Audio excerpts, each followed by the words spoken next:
આ સોજીમાંથી બનેલો એક એવો સ્વાદિષ્ટ નાસ્તો છે જે મુલાયમ અને સ્પંજી ઇડલીની જેવો હોય છે અને તેને ઇન્સ્ટન્ટ એટલે કે તરત બનાવી પણ શકાય છે।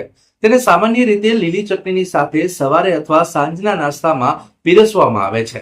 તેને ઘરે બનાવવા માટેની બે રીતો છે, અથવા તો તમે તેને પરંપરાગત રીતે ફર્મેન્ટ કરીને અથવા એનો ઇનો ફ્રૂટ સોલ્ટનો ઉપયોગ કરીને ઝડપથી બનાવી શકો છો। આ રેસીપીમાં ઇનો ફ્રૂટ સોલ્ટનો ઉપયોગ કરવામાં આવે છે। સૂજીના ઢોકળા બનાવવા આમ તો સરળ જ છે, પરંતુ ઘણા લોકો તેને ઘરે બનાવવામાં સફળ થતા નથી। પરંતુ તમે ચિંતા ના કરો, કારણ કે તમારી માટે લઈને આવ્યો છું રવા ઢોકળાની ઘરે બેઠાની એક સરસ મજાની રેસીપી, અને એ પણ એકદમ સરળ। કઈ રીતે રવા ઢોકળા આપણે બનાવી શકીએ છીએ, આવો જોઈએ આજનો આ વિડીયો।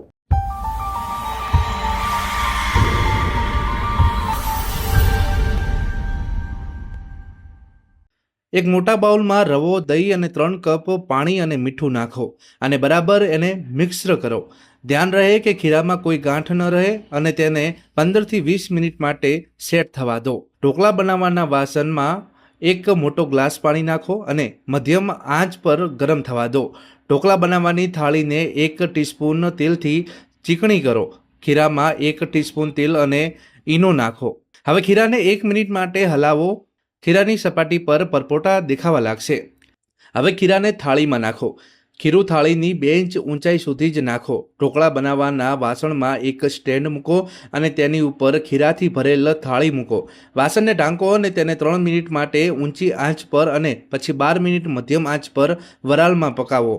15 મિનિટ પછી ઢોકળામાં ચાકુ નાખીને જુઓ અને જો ચાકુ ચીપકે નહીં તો ઢોકળા ચડી ગયા છે। જો ચાકુ ચીપકે તો વધારે 2 કે 3 મિનિટ માટે વરાળમાં પકાવો। ઢોકળાના વાસણમાંથી ઢોકળાની થાળી બહાર કાઢો અને તેને 3 થી 4 મિનિટ માટે ઠંડા થવા દો। તેને નાના ચોરસ ટુકડામાં કાપો।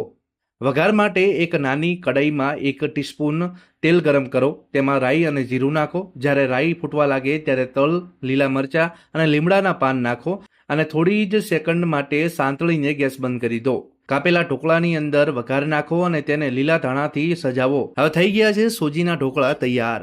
તમને આ રેસીપી કેવી લાગી તે કોમેન્ટ કરજો, અને આવા જ વિડીયો જોવા માટે અમારી ચેનલને સબસ્ક્રાઇબ કરો, સાથે જ અમારા ઇન્સ્ટાગ્રામ અને ફેસબુક પેજને પણ ફોલો કરો।